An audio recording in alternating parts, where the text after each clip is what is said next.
അസ്സലാമു അലൈക്കും വറഹ്മത്തുള്ളാഹി. വഅലൈക്കും അസ്സലാം. നമ്മൾ ദർസ് പ്രൊജക്റ്റും അതുപോലെ തന്നെ മുദരിസ്മാരുടെ അക്കാഡമി കാര്യങ്ങളൊക്കെ ആയിട്ട് ഇങ്ങനെ മുന്നോട്ട് പോയിക്കൊണ്ടിരിക്കുകയാണല്ലോ. അപ്പോൾ ഈ സമയത്ത് നമ്മൾ സാധാരണഗതിയിൽ സിറ്റിങ്ങുകളോ മറ്റൊന്നും വല്ലാതെ അറ്റൻഡ് ചെയ്യാൻ നിൽക്കാറില്ല. നമ്മൾ പൊതുവിൽ ആരെങ്കിലുമൊക്കെ റെക്കമെൻഡേഷൻ ഒക്കെ വരികയാണെങ്കിലാണ് പൊതുവിൽ അതിനെ പ്രോത്സാഹിപ്പിക്കാറ്. അങ്ങനെ വളരെ പ്രധാനപ്പെട്ട ഒരു ഉസ്താദ് നമ്മുടെ സിസ്റ്റത്തിലൊക്കെ വന്നൊരു ഉസ്താദ് റെക്കമെൻഡ് മുഖേന ഒരു ഉസ്താദിനെ അറ്റൻഡ് ചെയ്യാണ്. 50 വയസ്സെങ്ങാനുമായിട്ടുണ്ടാകും ആ ഉസ്താദിന്. അത്രയൊക്കെ ആയ ഉസ്താദിനെ അറ്റൻഡ് ചെയ്യുമ്പോൾ അദ്ദേഹം വേറെന്തോ ഒരു ലോകത്താണ്. അദ്ദേഹം ഒന്നും സംസാരിക്കാൻ തയ്യാറല്ല. അദ്ദേഹം മറ്റെന്തോ ഒരു വലിയൊരു പുസ്തകം കൊണ്ടുവന്നിട്ട് നമ്മുടെ മുമ്പിൽ കൊണ്ടുവച്ച് എൻ്റെ പ്രശ്നങ്ങളൊക്കെ ഇതിലുണ്ട്, നിങ്ങൾ വായിച്ചോളൂ എന്നൊക്കെ പറഞ്ഞ് അത്തരമൊരു സാഹചര്യം. അദ്ദേഹത്തോട് പല നിലക്കും ഞാൻ സംസാരിക്കാൻ നോക്കി. അദ്ദേഹം ഒന്നും ഓപ്പണായി സംസാരിക്കുന്നില്ല. ലാസ്റ്റ് ഇങ്ങനെ കുറച്ചൊക്കെ ഇങ്ങനെ സംസാരിച്ചു തുടങ്ങി.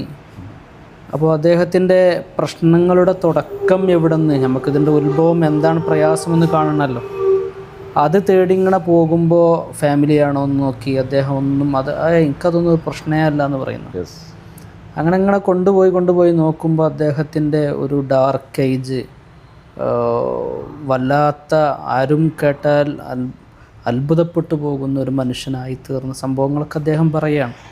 പീഡികത്തിണ്ണയിൽ കിടന്നുറങ്ങിയ വർഷങ്ങളോളമുള്ള സംഭവങ്ങൾ, അതും വല്ലാത്ത അനുഭവത്തിലൂടെ പോയത്. അങ്ങനെ പോയി നോക്കുമ്പോൾ അദ്ദേഹം എവിടെ നിന്ന് ഇതുണ്ടായി, എന്തുകൊണ്ടൊരു മനുഷ്യൻ ഇങ്ങനെ ആയിപ്പോയി എന്ന് നമ്മൾ ചിന്തിക്കണമല്ലോ. അങ്ങനെ നോക്കുമ്പോൾ നമ്മൾ കണ്ട സംഗതി അദ്ദേഹത്തിൻ്റെ ഒരു 3 വർഷക്കാലത്തെ ദർസ് ജീവിതമാണ്.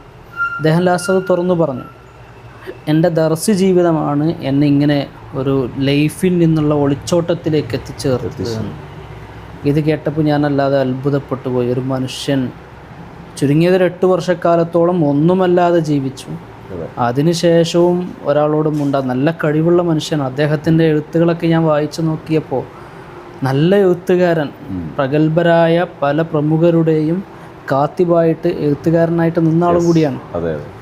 അപ്പോൾ ഞാൻ അദ്ദേഹത്തിൻ്റെ കഴിവ് കണ്ടിട്ട് അത്ഭുതപ്പെട്ടു പോയി. ഇത്രയും കഴിവുള്ള ഒരു മനുഷ്യൻ ഒന്നുമല്ലാതെയായി പോയത് കേവലം ഒരു ദർസ് സംവിധാനത്തിൽ നിന്ന് മാത്രമാണ്.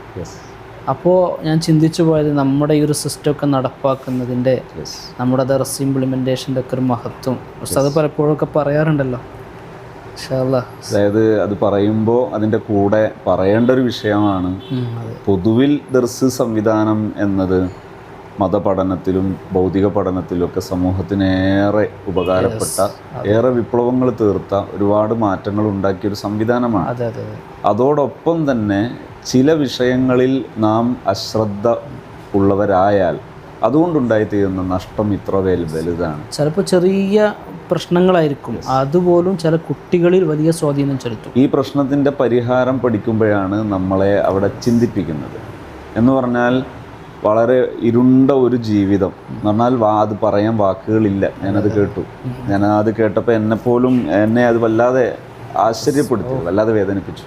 അപ്പം അത്രയും ഒരു വല്ലാത്തൊരു ദാരുണമായ ഒരു ജീവിതം നയിക്കാൻ അദ്ദേഹം കാരണമായി. അദ്ദേഹം അങ്ങനെ അതിന് വിധേയനായി. പക്ഷേ അതിൻ്റെ പരിഹാരം എന്ത് എന്ന് ചോദിക്കുമ്പോൾ അദ്ദേഹത്തിൻ്റെ ആ ഒരു പഠന കാലയളവിലെ ഒരു ഗുരുനാഥൻ അദ്ദേഹത്തോടൊന്ന് സൗമ്യമായി പെരുമാറിയിരുന്നെങ്കിൽ, അതുപോലെ ഒരാഴ്ചയിൽ ഒരു ദിവസമെങ്കിലും ഒന്ന് ആ കുട്ടിയെ ഒന്ന് കേൾക്കാൻ സന്നദ്ധമായിരുന്നെങ്കിൽ ഇതിന് പരിഹാരമാകുമായിരുന്നു എന്ന് മനസ്സിലാകുമ്പോഴാണ് ഇവിടുത്തെ വിഷയം. ഇവിടെയാണ് നമ്മളെ പുതിയ ഈ ട്രെയിനിങ് മേഖലയിൽ നമ്മൾ പറയുന്നതിൻ്റെയൊക്കെ ഫലവും മഹത്വവും വലിപ്പവും മനസ്സിലാകുന്നത്. ക്യാമ്പസുകളിലൊക്കെ ഇന്ന് ധാരാളം വിദ്യാർത്ഥികൾ പഠിക്കുന്നുണ്ട്. വിദ്യാർത്ഥികൾ കുറഞ്ഞു വരുന്നു എന്ന് ചില കണക്കുകളൊക്കെ സൂചിപ്പിക്കുന്നു, ചില പഠനങ്ങളൊക്കെ അങ്ങനെ സൂചിപ്പിക്കുന്നതാണ്. എന്നാൽ വിദ്യാർത്ഥികൾ കുറഞ്ഞതിൻ്റെ പേരിൽ പ്രയാസപ്പെടുന്നവരുണ്ട്. സ്ഥാപനം നടന്നു പോകേണ്ട ചില സ്ഥാപനങ്ങളിൽ കുറഞ്ഞാൽ പ്രയാസമാണല്ലോ. അപ്പോൾ അതിനൊക്കെയുള്ള പരിഹാരം എന്താണ്? ട്രെയിനിങ്. ആ ട്രെയിനിങ്ങിൽ ഇപ്പോൾ നമ്മൾ പരിചയപ്പെടുത്തുന്ന ഈ വിദ്യാഭ്യാസ സംവിധാനം, ഈ എഡ്യൂക്കേഷണൽ സിസ്റ്റം, അതൊരു ലോകോത്തര നിലവാരമുള്ളതാണ്. അത് നമ്മുടെ നാട്ടിലെ ഈ വിദ്യാലയങ്ങളിൽ, അഥവാ അത് പ്രാഥമിക വിദ്യാലയങ്ങളാണെങ്കിലും മുതിർന്ന വിദ്യാലയങ്ങളാണെങ്കിലും അതിലെല്ലാം ഇത് നടക്കണം. ദർസ് അതുപോലെ കോളേജുകളിലെല്ലാം ഈ ട്രെയിനിങ്ങുകൾ നടക്കുമ്പോൾ ഉണ്ടാകാൻ സാധ്യതയുള്ള നേട്ടവും വലുപ്പവും മഹത്വവും വിശാലതയൊക്കെ വളരെ വലുതാണ് എന്ന് നമ്മളെ സൂചിപ്പിക്കുന്നതാണ് ഈ അനുഭവങ്ങൾ. എന്ന് മാത്രമല്ല, ഇതിൻ്റെ ചെറിയ ഒരു അനുഭവത്തിൽ നിന്ന് മനസ്സിലാക്കാനുള്ളൊരു തടസ്സം, ഇപ്പോൾ നമ്മൾ പൊതുവെ ഈ ട്രെയിനിങ് വേണം എന്ന് മാത്രം പറയുമ്പോൾ അതിൻ്റെ വലുപ്പം മനസ്സിലാവില്ല. ഇത്തരം ഒരു പ്രശ്നം ഉണ്ടായി, ആ പ്രശ്നം കൈകാര്യം ചെയ്ത് ആ പ്രശ്നത്തിൽ അദ്ദേഹം അതിൻ്റെ പരിഹാരം കേട്ടപ്പോൾ ഞാൻ ആശ്ചര്യപ്പെട്ടു. നമ്മളെ ട്രെയിനിങ് പ്രോഗ്രാമിൽ ഇരുന്നിട്ട് അദ്ദേഹം പറഞ്ഞു, എനിക്ക് ജീവിതത്തിൽ ഒരിക്കലും പരിഹാരമാകൂല എന്ന് ഞാൻ കരുതിയ NLP ട്രെയിനിങ്ങിന് അദ്ദേഹം പങ്കെടുത്തിട്ടുണ്ട്. അതുപോലെ മറ്റു നിരവധി പങ്കെടുത്തിട്ടുണ്ട്, നിരവധി പുസ്തകങ്ങൾ വായിച്ചിട്ടുണ്ട്, പുസ്തകങ്ങളുടെ വലിയൊരു ശേഖരം തന്നെ സ്വന്തമായിട്ട്, സൈക്കോളജിക്കൽ ബുക്കുകൾ ഒരുപാട് അദ്ദേഹത്തിൻ്റെ കയ്യിലുണ്ട്. അദ്ദേഹം പറഞ്ഞൊരു കൗതുകം, എനിക്ക് പരിഹാരങ്ങളൊന്നും പറയാതെ എന്നെ കേൾക്കുമ്പോൾ എങ്ങനെയാണ് ഇദ്ദേഹം എനിക്ക് പരിഹാരം ഉണ്ടാക്കാൻ പോകുന്നതെന്ന് എനിക്ക് ഒരു നിലക്കും പ്രതീക്ഷയില്ല. അൺപ്രഡിക്റ്റബിൾ. ലെറ്റിൻ്റെ സമയത്ത് മൂപ്പർ വലിയ സന്തോഷം നമ്മുടെ ട്രെയിനിങ്ങിൻ്റെ സമയത്ത്. അപ്പോൾ അതിൻ്റെ പരിഹാരം സംഭവിക്കാൻ പോകുന്നത് ഇങ്ങനെയാണ് എന്ന് മനസ്സിലാകുമ്പോഴാണ് ഇത് പ്രായോഗികമായി സ്ഥിര സംവിധാനത്തിൽ നമ്മുടെ സ്ഥാപനങ്ങളിൽ ഉണ്ടായാലുള്ള നേട്ടം എത്ര വലുതാണ് എന്ന് മനസ്സിലാകും. ഇവിടെ നിന്ന് തന്നെയാണ് മറ്റൊരു കാര്യം ഉത്ഭവിക്കുന്നത്. എന്താ, നമ്മൾ സാധാരണ പറയാറുണ്ട്, ഒരു വിദ്യാലയം അതിൻ്റെ റണ്ണിങ് അത് ശരിയാണെങ്കിൽ ഒരു വിദ്യാർത്ഥിക്ക് തൻ്റെ വീട്ടിൽ നിന്ന് സ്ഥാപനത്തിലേക്ക് പോകാൻ സന്തോഷമുണ്ടാകും. ഏത് സന്തോഷം? ലീവ് കഴിഞ്ഞിട്ട് ലീവിന് വേണ്ടി നാട്ടിലേക്ക് വരുന്ന സമയത്തുണ്ടാകുന്ന അതേ സന്തോഷം, മദ്രസ വിട്ട് വീട്ടിലേക്ക് പോകുന്ന, സ്കൂൾ വിട്ട് വീട്ടിലേക്ക് പോകുന്ന സെയിം സാറ്റിസ്ഫാക്ഷൻ, സെയിം തൃപ്തി, അത് എപ്പോഴുണ്ടാകും? വീട്ടിൽ നിന്ന് സ്ഥാപനങ്ങളിലേക്ക് പോകുമ്പോഴും ഉണ്ടാകും എന്ന് നമ്മൾ പറയുന്നതിലെ മർമ്മവും ഇവിടെയാണ്. കഴിഞ്ഞ ദിവസം തെക്കൻ ജില്ലയിൽ നിന്ന് ഒരു സിറ്റിങ്ങിന് വേണ്ടി ഒരു കുട്ടിയുമായി ഹിഫ്ദിൽ പഠിച്ചൊരു വിദ്യാർത്ഥിയുമായി വരികയാണ്. എത്രയോ ദൂരം താണ്ടിയിട്ട് മലപ്പുറം ജില്ലയിൽ നമ്മളെ സെൻറ്ററിലാണ് വരുന്നത്. അങ്ങനെ ആദ്യത്തെ ഒരു സിറ്റിങ് കഴിഞ്ഞു. രണ്ടാമത്തെ സിറ്റിങ്ങിൽ വന്നപ്പോഴും കുട്ടി സംസാരിച്ചു തുടങ്ങി. ആ രണ്ടാമത്തെ സിറ്റിങ് കഴിഞ്ഞ് വീട്ടിലെത്തിയ സമയത്ത് കുട്ടി ഉമ്മയോട് തന്നെ ഓപ്പണായി സംസാരിക്കുകയാണ്, ഞാൻ എൻ്റെ ദർസിൽ നിന്ന് അനുഭവിച്ചൊരുപാട് പ്രയാസങ്ങൾ. അത് നോക്കുമ്പോൾ വലുതാണെന്ന് തോന്നാൻ ഇത്രമൊന്നുമില്ല. പക്ഷെ ചില ഉസ്താദന്മാരൊക്കെ അതിനെ സില്ലിയായിട്ട് തള്ളിക്കളയാം. പക്ഷേ ഈ കുട്ടിയെ ഇല്ലാതാക്കി തീർത്തത് അതാണ്.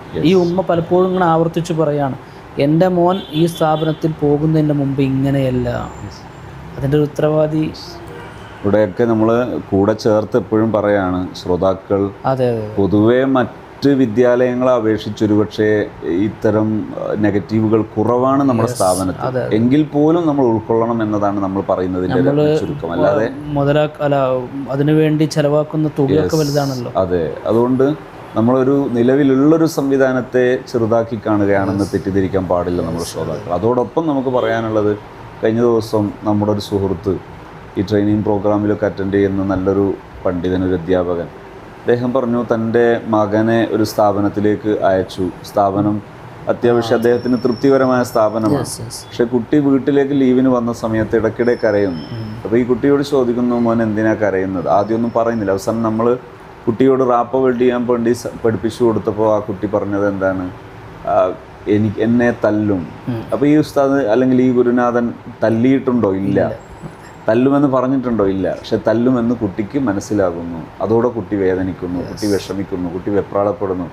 ഈ വെപ്രാളം കുട്ടിയുടെ പഠനത്തിൻ്റെ അളവ് കുറക്കും, പഠനത്തിൻ്റെ തോത് കുറക്കും. അപ്പോൾ കുട്ടി വീണ്ടും പ്രശ്നക്കാരനായി മാറും.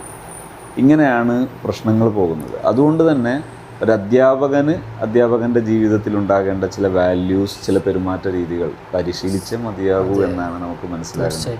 അല്ലെങ്കിൽ അതിൻ്റെ നഷ്ടത്തിൻ്റെ വലുപ്പം പലപ്പോഴും കാൽക്കുലേറ്റഡ് ആകൂല, കണക്കുകൂട്ടപ്പെടൂല. അതിങ്ങനെ നമ്മുടെ കണക്കിന് പുറത്തുകൂടെ പോകും. അതുകൊണ്ട് തന്നെ വീണ്ടും നമുക്ക് നമ്മുടെ ശ്രോതാക്കളിലെ പ്രത്യേകിച്ച് അധ്യാപകരായ സുമനസ്സുകളായ നല്ല മനസ്സുള്ള അധ്യാപകരോട് വീണ്ടും വളരെ സ്നേഹത്തോടെയും അതിലേറെ ബഹുമാനത്തോടെയും പറയാനുള്ളത്, നാം ഇത്തരം പരിശീലനങ്ങൾ ഉപയോഗപ്പെടുത്തുകയാണെങ്കിൽ നമ്മുടെ സേവനത്തിൻ്റെ വിസ്തൃതി, അതിൻ്റെ വലുപ്പം, അതിൻ്റെ വൃത്തം വലുതാക്കാൻ നമുക്ക് കഴിയും. ഇനിയും നമുക്ക് നന്മകളുടെ ലോകം വലുതായി കെട്ടിപ്പടുക്കാൻ കഴിയട്ടെ എന്ന് ആശംസിക്കുകയും ആഗ്രഹിക്കുകയും ചെയ്യുന്നു. അതിനുവേണ്ടി അഭിലഷിക്കുന്നു. പ്രാർത്ഥനയോടെ ഇൻഷാ അല്ലാഹ്. Happy from happy zone.